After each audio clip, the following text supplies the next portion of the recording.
Bismillahirrahmanirrahim. Assalamualaikum warahmatullahi wabarakatuh. Waalaikumsalam. Innal hamdalillah nahmaduhu wa nasta'inuhu wa nastaghfiruh wa na'udzu billahi min shururi anfusina wa min sayyiati a'malina. May yahdihillahu fala mudilla lahu wa may yudlil fala hadiya lahu. Asyhadu an la ilaha illallah wahdahu la syarika lahu wa asyhadu anna Muhammadan 'abduhu wa rasuluh. La nabiyya wa la rasula ba'da, amma ba'd. Bapak-bapak, ibu-ibu, jamaah Al-Furqan. Al-Furqan itu artinya pembeda. Jadi kalau orang udah masuk ke sini itu beda. Beda antara yang rajin sholat sama yang tidak sholat.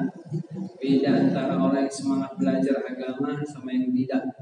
Makanya namanya Al-Furqan, pembeda. Kalau orang namanya Nurul Huda, Nurul Ikhlas, sudah biasa. Tapi kalau Al-Furqan dia nggak boleh. Ini tidak sembarang-sembarang. Bapak Ibu yang dimuliakan Allah Subhanahu Wa Taala, yang dimuliakan Allah Subhanahu Wa Taala, pada malam ini bersyukur kepada Allah atas limpahan nikmat yang Allah berikan kepada kita, nikmat kesehatan, nikmat lapang. Mudah-mudahan nikmat-nikmat ini tidak menjadi masalah di hari kiamat, karena semua nikmat yang Allah berikan itu mesti akan ditanya oleh Allah Subhanahu Wa Taala. Maka Bapak Ibu, nikmat ini digunakan ketaatan, dan Allah menyebut orang ketika taat itu hidup. Ketika dia jangankan untuk maksiat, ketika dia tidak bernilai ketaatan saja itu hitungannya mati. Makanya Allah sebut dalam Quran amwatun ghairu ahya. Orang kafir mati. Kenapa? Karena tidak ada ketaatan. Jadi kita itu dihitung hidup kalau taat sama Allah. Bisa hidup kita mungkin 60 tahun, secara umur 60 tahun, 70 tahun. Tapi bisa jadi hidup cuma 2 bulan, hidup cuma 3 tahun, hidup cuma 5 tahun. Itu ketaatan yang dapat kita kumpulkan. Maka jemaah yang dimuliakan Allah, sesoleh-soleh orang kalau umurnya 60 tahun, sesoleh-soleh orang itu cuma mampunya 25 tahun. Kenapa? Alasannya 2. Satu, karena dipotong tidur. Yang kedua, dipotong belum sadar. Jadi tidur itu katanya sehari 8 jam. Kalau 24 jam dibagi 8, 3. 60 tahun dibagi 3, 20. Jadi bapak-bapak, ibu-ibu saya, kalau sehari tidur 8 jam, itu kalau umurnya sampai 60 tahun, itu 20 tahun tidur aja. 40 tahun lah bangun. Disitulah kita bangun, disitu kita taat. Kemudian alasan kedua, kenapa 25 tahun tak 40? Karena kita belum sadar, paling cepat sadar 15 tahun. Karena orang balik itu paling lama 15 tahun. Dan orang itu dianggap mukallaf paling lama 15 tahun. Dan anak-anak itu dianggap dewasa setelah 15 tahun. Jadi 15 tahun ke bawah, 14, 13, 12, 11, 10, itu anggap aja masih error itu. Cuman ada orang umurnya sudah 58 tahun masih error juga. Nah ini masalah ini. Masalah ini tragis kehidupannya.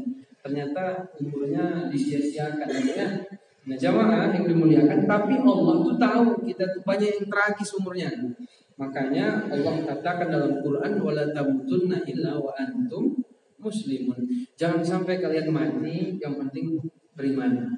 Oh terserahlah mau di tengahnya nggak taat bagaimana, yang penting sebelum mati tobat. Nah itu aja. Cuman kalau sebelum mati tobat ya masuk surga insya Allah. Karena intinya kan di ujung ya Bu ya. Kan tak ada ayatnya jangan sampai kalian lahir kecuali beriman. Itu susah itu. Kecuali beriman pas lahir itu susah. Tapi kalau misalnya dia lahirnya kafir, lalu dia sempat masuk Islam mu'alaf, atau sejak umur muda dia tak taat, dia hari-hari tuanya dia taat, nah itu tidak masalah. Cuman memang masih tragis ya kan. Sekiranya sejak muda kita taat itu lebih baik. Tapi bagaimana lagi? Itu bagian dari perjalanan. Allah memberi rahmat sama kita Bu. Di antara rahmat Allah itu dibikinnya kita tua, dibikinnya rambut kita yang awalnya hitam putih, dibikinnya lutut yang sebelumnya kuat mulai rematik, dibikinnya wajah sebelumnya kinclong sudah mulai pematang sawah. Nah, sebelumnya fisik kita kuat sudah mulai tidak kuat lagi. Itu rahmat itu kata para ulama. Karena kalau tidak begitu susah kita sadar. Makanya orang banyak sadar di hari tua. Kenapa? Karena sudah ada perubahan. Coba umur 70 sama seperti wajah 20 tahun. Susah tobat. Kan? Coba nggak dibuat sakit oleh Allah kita ini. Mungkin ada yang sakit jantung, ada yang sakit. Itu susah taatnya itu biasanya. Susah dia dapatkan hidayah. Karena masa muda penghalang. Muda ini penghalang hidayah sebenarnya. Makanya Nabi mengatakan sab'atun yudhilluhumullahu fi dhillihi yawman la dhilla illa dhilluh. Tidak ada naungan kecuali naungan yang Allah berikan kepada 7 orang nanti kelak di hari kiamat. Salah satunya syabun nasya' fi ibadatillah. Seorang anak muda yang tumbuh taat beribadah. Jadi kenapa anak muda yang dapat naungan di hari kiamat? Kenapa tidak anak tua? Kalau anak tua tidak pun disuruh-suruh kali itu tak ada lama-lama.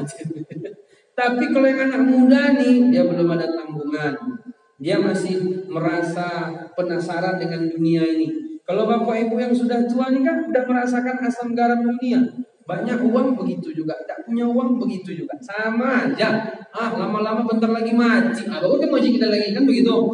Biasanya kan begitu itu biasanya. Maka kalau anak muda belum dapat yang begitu-begitu, dia masih penasaran. Sekolah lagi, sekolah. Nanti kerja, dapat uang beli ini, beli itu, kredit, beli ini, beli itu, kredit.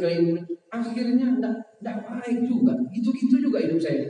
Umur sudah 59. Nabi mengatakan umur umatku 60-70 tahun. Ahmar ummati ma baina sittin ila sab'in. Umur umatku 60-70. Kalau umur umatku 60-70 berarti kalau umur sudah 60 siap-siap termati. Berarti nggak bisa main-main nih, harus ke masjid beribadah, pengajian, salat tahajud, baca Al-Quran. Akhirnya kita sadar. Tapi jamaah Allah itu tadi wala tamutunna illa wa antum muslimun. Meskipun mungkin waktu masa-masa muda dulu belum begitu maksimal, tapi di akhir-akhir hayat kita maksimalkan, insya Allah masuk surga. Dan mudah-mudahan semua yang hadir di Masjid Al-Furqan malam ini masuk surga semua. Amin. Syukur-syukur tanpa hisab. Cuma kalau dihisab enggak apa juga nanti masuk surga.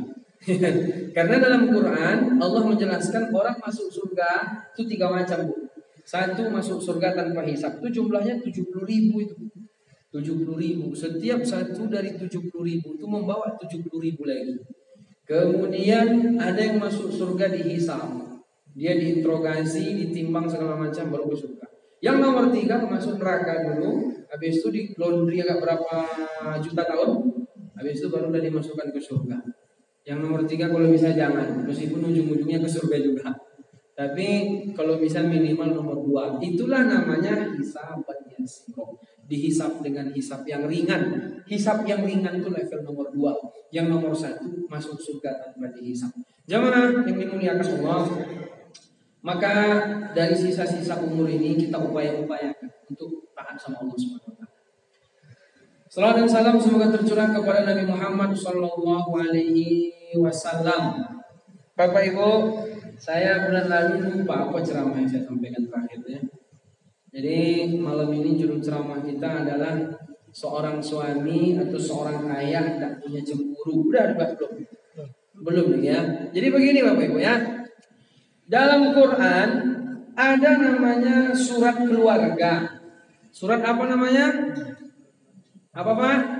Surat Ali Imran. Keluarga Imran. Dan dalam Quran satu-satunya nama sahabat yang disebut dalam Quran itu juga karena keluarga. Siapa namanya? Siapa kemarin? Zaid. Falamma qada Zaidun wa tara minha amsik ka Allah mengatakan kepada Zaid amsik alaika zaujak lewat lisan Nabi. Jangan, karena Zaid ini anak angkat Nabi. Lalu dia menikah dengan sepupu Nabi namanya Zainab binti Jahsh. Sama-sama soleh, sama-sama orang dekat dengan Nabi. Tapi setelah menikah mereka bercerai, Bapak Ibu. Kenapa? Karena nggak sekufu.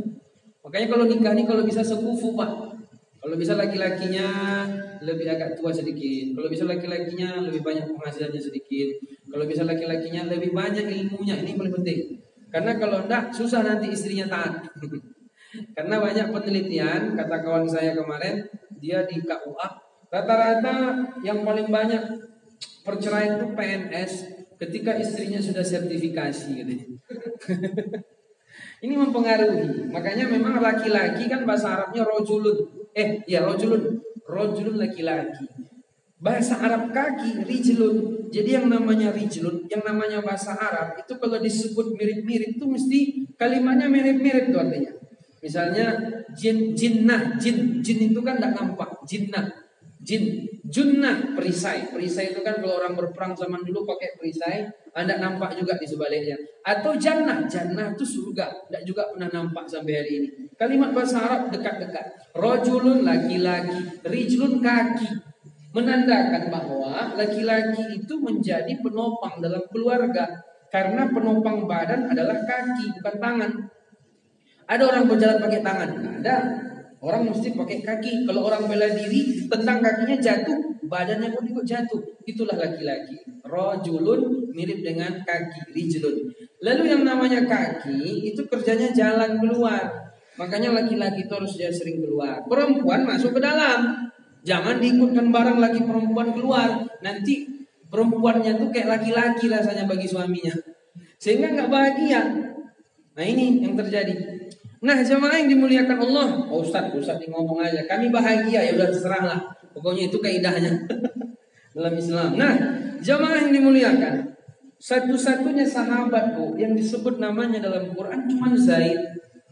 Abu Bakar, meskipun kita sepakat orang mulia setelah Nabi Abu Bakar, orang setelah Abu Bakar Umar. Beda sama orang Syiah. Kalau Syiah Abu Bakar itu dilaknat sama dia. Makanya Syiah itu bukan agama Islam, bukan kafir, bukan beriman, tapi kafir ya. Maka nggak cocok kita mengistilahkan Sunni Syiah, tapi lebih cocok Islam atau Syiah gitu kan.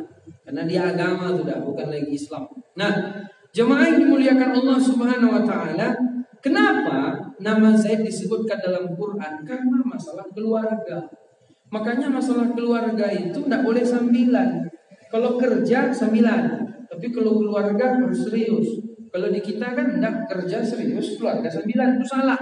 Banyak orang sampai kuliah S3, ketika kerja di kantor dia profesional. Masuk orang ke bank, Assalamualaikum Bu, ada yang bisa dibantu? Kan gitu-gitu kalimatnya, banyak sekali. Pulang dia ke rumah sore ngamuk-ngamuk sama bininya. Kalau kuliah sampai S3, apa bedanya? Apa penyebabnya? Karena kecerdasan kita selama ini dilatih untuk kerja, bukan dilatih untuk keluarga. Ini masalah. Padahal keluarga itu harta yang paling berharga. Itu lagunya kan? Harta yang paling berharga adalah keluarga. Tapi ilmu keluarga tidak pernah dipelajari. Maka kata guru saya Dr. Adian Husaini, baik lagi situ. Kalau bisa di kampus itu dibuat S1 menjadi ibu solehah. Harusnya kayak gitu Bu. Apa jurusan? Apa S1-nya nih? Sarjana istri solehah. Mantap. Yang itu apa? Sarjana ayah soleh. Sarjana ayah teladan. Itu harus ada, itu harusnya. Itu lebih penting. Tapi semua hari ini di kampus itu jurusan-jurusannya menjadi guru semua. Jurusan apa? Ini. Jurusan apa? Ini. Tamat kerja ke sana. Itu ya terusan dibahas. Makanya prodi-prodi di kampus itu tidak keluar izinnya kalau tidak jelas tamat kerja kemana. Mama memang dilatih jadi guru kita. Makanya sekolah hari ini tuh kayak pabrik, murid tuh kayak produk gitu. Jadi sekolah pabrik, murid jadi produk. Jadi memang jual beli. Selalu kalimatnya jual beli. Makanya sering saya ulang-ulang, kita jadi guru jangan jadi tukang ajar, tapi jadilah pendidik. Nah, Bapak Ibu balik lagi kita. Nama Zaid disebutkan dalam Quran satu-satunya. Nama Abu Bakar tidak ada, nama Umar tidak. Tapi nama Zaid karena masalah keluarga. Maka ilmu tentang keluarga ini penting sekali. Makanya anak ibu nanti sebelum nikah suruh dia beli buku-buku tentang buku-buku pernikahan itu. Tapi jangan pula buku-buku umum, buku-buku pernikahan tentang Islam. Tentang Islam Bu ya. Salah satu bukunya Pengantin Sepanjang Masa. Itu bagus tuh, coba ini bukunya. Ada nanti bukunya cara memikat suami, cara memikat istri, itu bagus juga bukunya tuh. Dan banyak buku-buku yang lain. Saya di rumah ada. Jadi kita itu tahu. Karena orang katanya kalau menikah itu 3 bulan pertama itu enak. Bisa libur lagi. Kalau secara bulan Pak, ya Pak Iwan? Enggak tahu. Kalau secara tahun 4 tahun dia. Setelah 4 tahun dah biasa saja. Itu kasihan. Sehingga dia tidak merasa bahagia. Harusnya kan pengantin sepanjang masa. Dalam Islam itu bagaimana orang dia setelah dia menikah sampai tua kayak baru menikah juga. Itu ada konsepnya. Makanya dipelajari.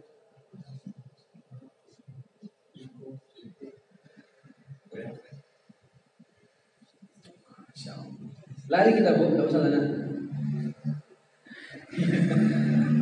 Ini tanda-tanda kiamat. Dalam hadis Nabi, di antara tanda-tanda kiamat itu banyak gempa, kasratus zalazil. Kenapa banyak gempa ini? Karena banyak orang yang berdosa, banyak orang bermaksiat. Makanya memang ya banyak. Dulu ketika di Madinah pernah gempa Bapak Ibu. Waktu itu yang ditanya sama Ibunda Aisyah, siapa yang bermaksiat? Kalau kita sekarang kan enggak. Gempa, di mana patah palungnya? Jadi pendekatan kita itu bukan pendekatan agama, iman, tapi pendekatan penelitian. Ini salah ini. Ini yang membuat gempa ini Allah, bukan palung itu yang goyang. Itu sengaja Allah goyangkan, kan begitu? Jadi itu bedanya. Kalau dulu itu orang selalu pendekatannya pendekatan iman. Kalau hari ini kan enggak, pendekatan ilmiah.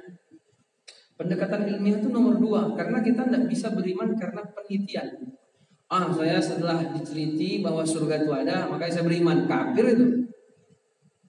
Jangankan surga, tidur aja tidak bisa diteliti sampai hari ini. Apalagi alam kubur, apalagi alam akhirat. Tidak tembus penelitian. Untuk alat mencek apa yang lagi saya rasakan aja nggak bisa hari ini. Nggak ada, nggak ketemu. Jadi kalau dulu di zaman Ibunda Aisyah, zaman sahabat pernah gempa di Madinah. Yang ditanya apa Bu? Siapa yang bermaksiat?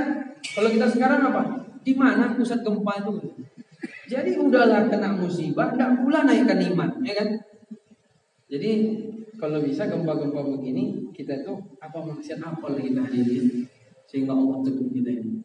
Sambil pengajian pula ya kan. Cuman kalau gempa pengajian begini mati kita syahid. Cuman enggak usah dulu ya.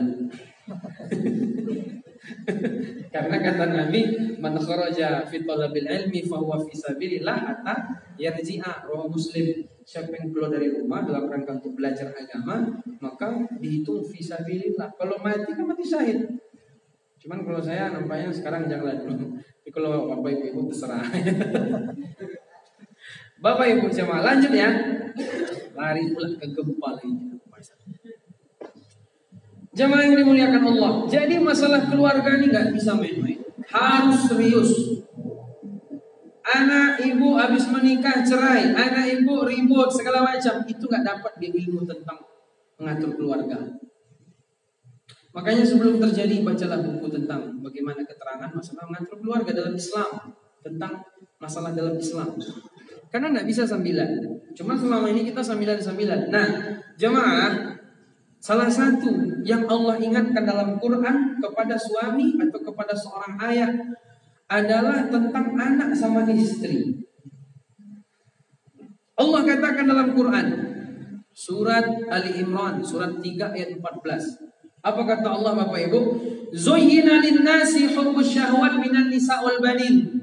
Dibuat indah terhadap pandangan manusia kepada istri dan anak. Jadi anak sama istri itu Pak, itu perhiasan, zina, perhiasan.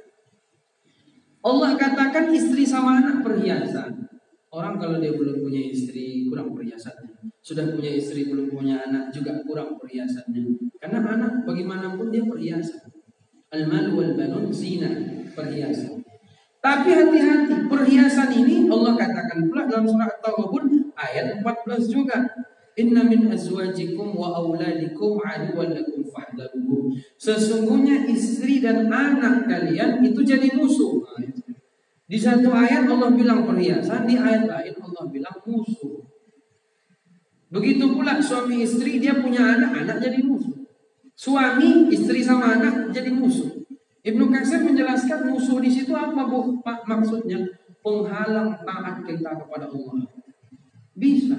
Orang sebelum nikah dia soleh, setelah dia menikah terbawa dia sama istrinya, dia nggak soleh lagi, sibuk mencari dunia. Kemarin saya lihat artis suaminya ngasih uang dapur setiap bulan. Ada yang 250 juta, ada yang 350 juta.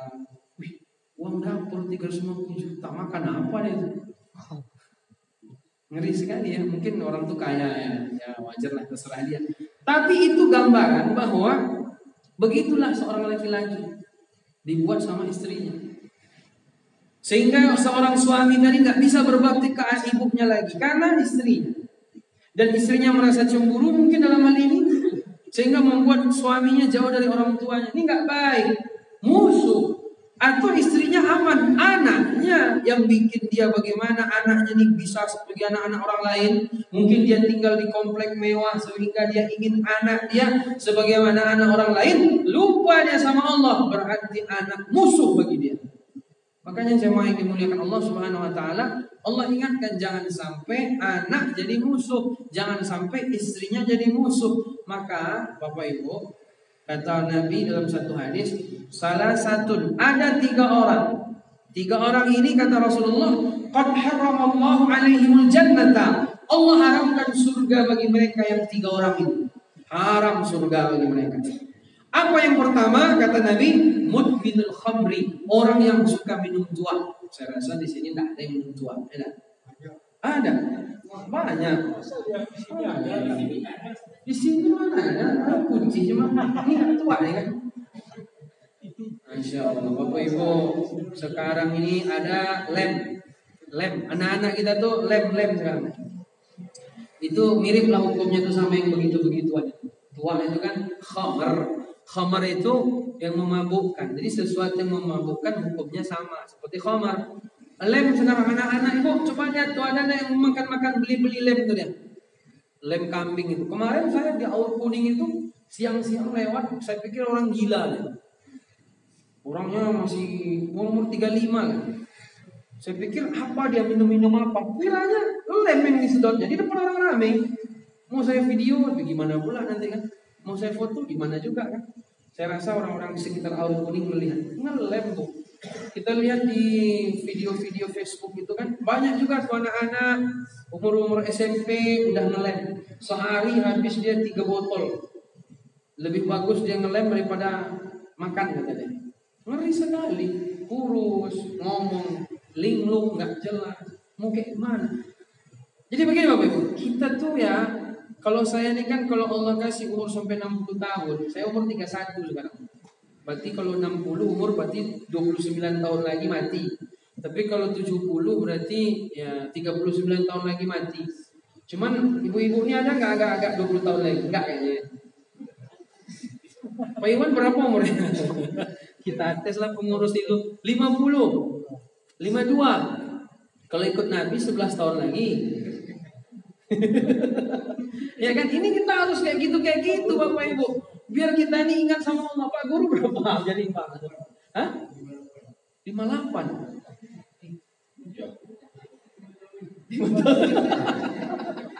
Kita tuh harus begini sekarang. Usah menakut-nakutkan, bukan menakut-nakutkan. Kita ini terlampau berani selama ini. Itu masalahnya. Kapan kita takut lagi kalau tidak malam ini? Kita terlampau berani. Ada Ustadz, janganlah ceramah ngeri-ngeri. Takut terus orang, udah banyak utang dibahas pula neraka. Kita tuh terlampau berani sama neraka selama ini. Kita bahas surga ya terus. Berani dia sama neraka. Tidak takutnya sama neraka. Terlampau berani. Tak pernah berpikir taat sama Allah, tak pernah ini berbakti kepada orang tua, tak mau meninggalkan yang haram. Karena kita lebih banyak berani daripada takutnya. Makanya wajar kita bahas neraka ya terus. Dibahas terus dia surga, nggak masalah, bahas karena Nabi pun membahas kedua-duanya. Cuma selama ini kalau dia bilang jangan bahas yang ngeri-ngeri terus, kita sudah terlalu sering berani ya. Kapan takut? Baca buku nggak bisa. Nggak lulus sekarang ini. Apa?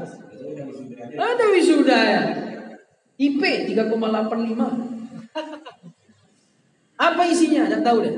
Sekarang ini kita sudah masuk di era di mana gelar tidak menjamin mutu seseorang. Saya ngomong kayak gini soalnya saya sekolah juga nih kan. Iya. Di luar negeri sana Google segala macam itu mereka cari karyawan, kamu bisa apa? Bukan kamu lulusan berapa lama sekolah. Dan masyarakat hari ini sudah cerdas. Yang saya khawatir malah kampus yang nggak cerdas. Yang cerdas malah masyarakat. Kalau dulu kita bilang kampus yang cerdas, kalau sekarang ini terbalik. Masyarakat yang cerdas. Mohon maaf Bapak Ibu ya. Mohon maaf. Dulu kan istilah kita itu kan Ustadz pokoknya yang ceramah harus LC. Ustadz ceramah harus LCMH atau SPDIMH. Nah, saya kan SPDIMH nih. Sekarang itu nggak laku lagi. Dia bisa nggak? Kalau nggak usah. Meskipun nggak LC deh. Meskipun nggak SPDIMH deh. Meskipun cuma modal tamat pesantren nggak ada titel. Menandakan masyarakat sudah cerdas. Masyarakat itu dia bertanya, kamu bukan selama apa sekolah, tapi kamu bisa apa untuk kami. Itu sekarang masyarakat. Justru malah kampus yang ketinggalan. Saya perhatikan sekarang. Kalau kampus Bapak Ibu mohon maaf ya, dosen hari ini bukan karena kehebatan dia, tapi karena kedekatan. Ya kan? Kalau karena kedekatan, berarti kan tidak ada urusannya sama keahlian. Asal di situ ada abangnya masuk dia nggak pandai ngajar. Misal begitu kan? Lalu dia ngajar, yang penting selesai udah pulang. Mahasiswa pun yang penting cepat tamat, kan itulah pikirannya. Tidak banyak ini. Akhirnya anak itu tak cerdas lagi, tidak hebat lagi. Makanya dulu saya ketemu sama salah seorang tokoh di Bukit Tinggi, dia doktor. Kami dulu buat makalah itu 2 minggu 1 makalah, itu pun kadang nggak selesai. Sekarang 1 malam bisa 3 makalah selesai. Berarti kan tidak kualitas ya kan. Dulu IP 3 itu hebat Bu, sekarang IP 3,8 belum tentu hebat. Jadi kalau dihayati ya, kita tuh hilang dari konten hari ini, hilang dari sesuatu itu substansinya apa. Hari ini bukan lagi substansi yang dicari orang, tapi pengakuan kayaknya. Itu yang membuat nanti masyarakat muak, lama-lama tidak laku lagi. Makanya kata guru saya, Dr. Adin Husaini, kita sudah masuk di era di mana ini sebenarnya bukan perkataan dia, perkataan Menteri Pendidikan malah Nadiem Makarim. Masuk kita di era di mana legalitas itu tidak menjamin kualitas seseorang. Tapi kalau kita berkualitas, kalau kita ambil legalitas, itu lebih bagus. Karena hari ini yang mempertahankan legalitas ini kan kampus. Kalau mau S2, kalau mau jadi dosen harus S2. Padahal banyak orang yang nggak tamat S1 bisa jadi dosen. Dan banyak juga orang tamat S3 belum layak jadi dosen. Jadi Bapak Ibu, saya pun di dunia kampus juga tinggalnya sedikit-sedikit kan. Meskipun banyak di mimbar sekarang, tapi dikit-dikit kita tahu. Kemana tadi ya? Kembali ke situ. Ayah umur tadi, saya begini Bapak Ibu. Saya berpikir anak-anak hari ini yang SMP ini, yang tidak jelas-jelas bentuknya ini, wifi gratis di mana-mana banyak. 1, chip di mana-mana laku. Ya kan? Kuota itu sepertiga umur di kota umur orang hari ini. Sepertiga tidur, sepertiga HP, sepertiga sekolah, belajar, makan. Karena Indonesia ini juara 3 main HP sedunia. Sehari rata-rata anak-anak mudanya rata-rata 8 jam sehari. Berarti kan sepertiga umur itu. Sepertiga umur ya Pak ya. Jadi 24 jam, 8 jam tidur, 8 jam bangun, 8 jam main HP. Berarti kan 20 tahun dia main HP. Itu kan diminta pertanggungjawaban ya kan. Entah itu maksiat di situ dia atau minimal sia-sia, tidak banyak manfaat sepertinya. Anak-anak ini dekat-dekat rumah saya ini, saya nggak cerita jauh-jauh, makanya menjadi satu pemikiran. Nanti kalau ibu-ibu, bapak-bapak nih yang umur 50 ke atas nih mati, ini anak ini kan gede nih, ini PR siapa yang memperbaiki mereka itu? Saya dan kawan-kawan nih, karena umur kami itu kan terpaut 10 atau 20 tahun. Kalau mereka 30 nanti jadi bandit, 50 kami menasihati. Bapak Ibu meninggal. Maksud saya jangan kasih PR ke kami ya. Kemarin saya sampaikan di pasar sayur. Itu ceramah. Kalau di situ kan siang itu kan 700. Itu kita sampaikan. Ini kayaknya ke depannya ngasih PR ini. Sekarang itu pencabulan di mana-mana. Banyak sekarang. Pencabulan ini, ngeri-ngeri dosa sekarang. Sesuatu kullu syai'in idza kasura rakhusu. Sesuatu itu kaidah dalam orang Arab bilang apa? Sesuatu kalau udah sering itu biasa aja, murah aja lagi. Dulu orang hamil luar nikah itu kan memalukan. Sekarang kan biasa aja. Sekarang seorang ayah menghamili anak kandungnya udah aneh-aneh juga rasanya kan. Nanti kalau sering-sering lama-lama biasanya hancurlah kita. Cuman kalau saya perhatikan umur bapak ibu yang 50 ke atas nih ya, ini aman lah insya Allah besok nih. Yang kami di bawah ini besok gimana solusinya? Kalau umur panjang nih ya, bayangan-bayangan saya besok gimana lah anak-anaknya. Kita 50, dia 30, peranginya kayak Dajjal. Itu kita yang bagian susah kali itu rasanya.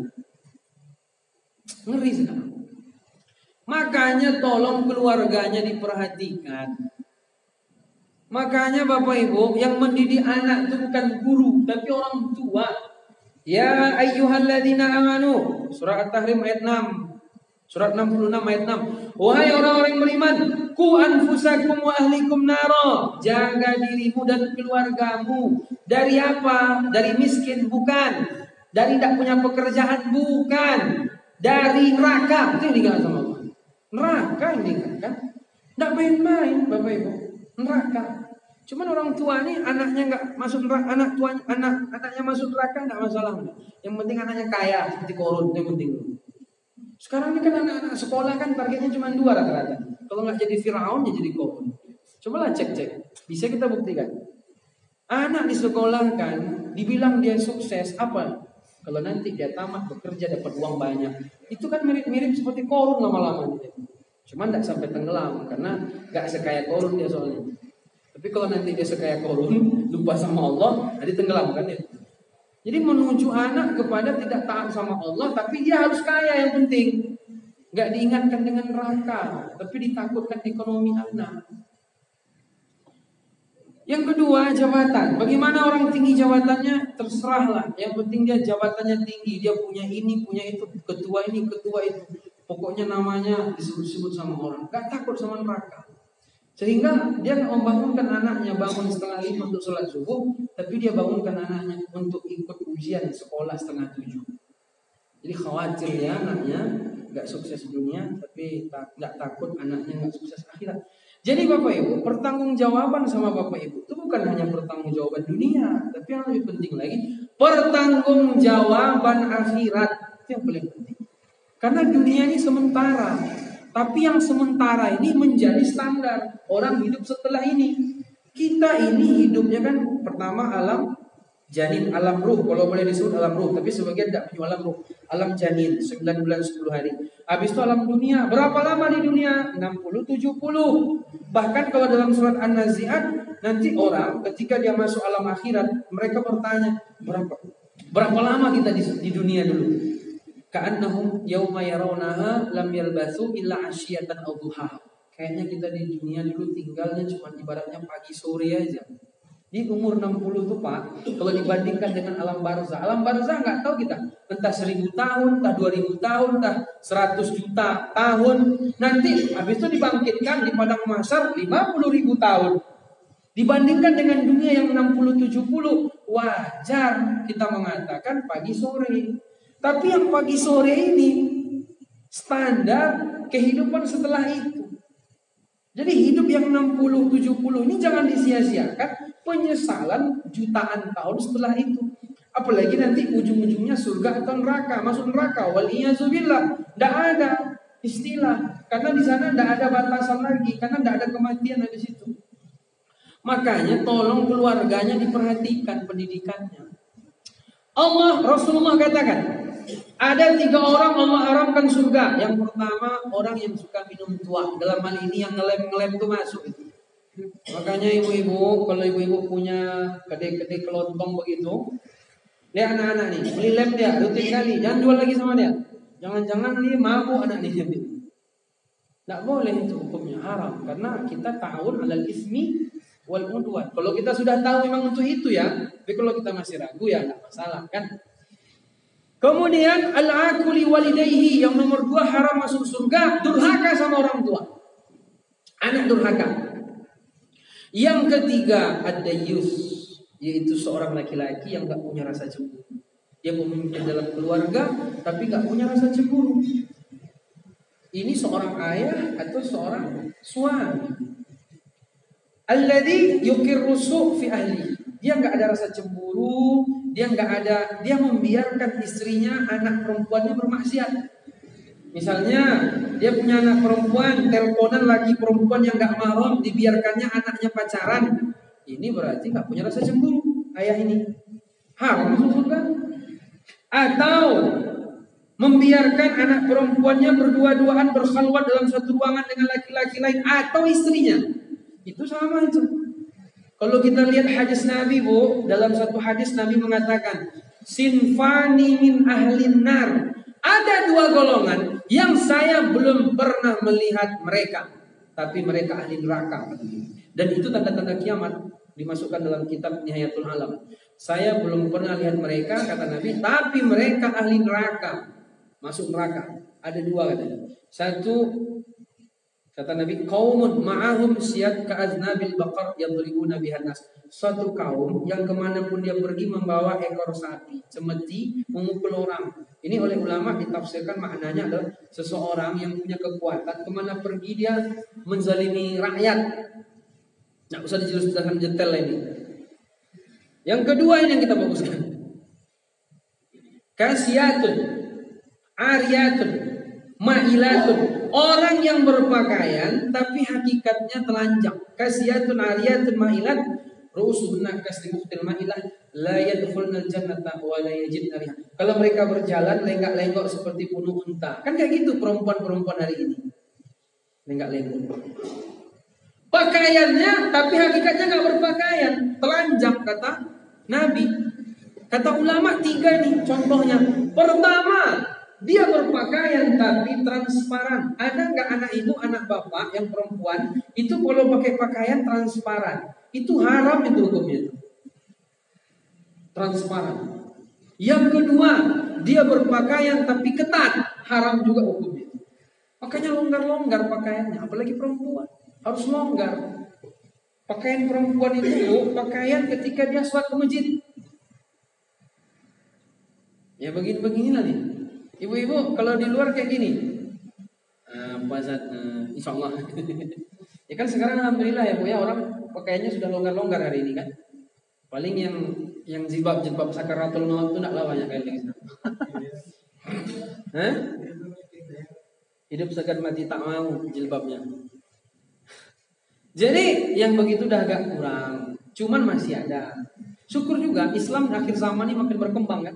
Alhamdulillah ada pondok tahfiz, ada ini. Dulu orang bercadar dibilang kura-kura ninja. Sekarang ibu yang bilang kura-kura ninja udah bercadar ya.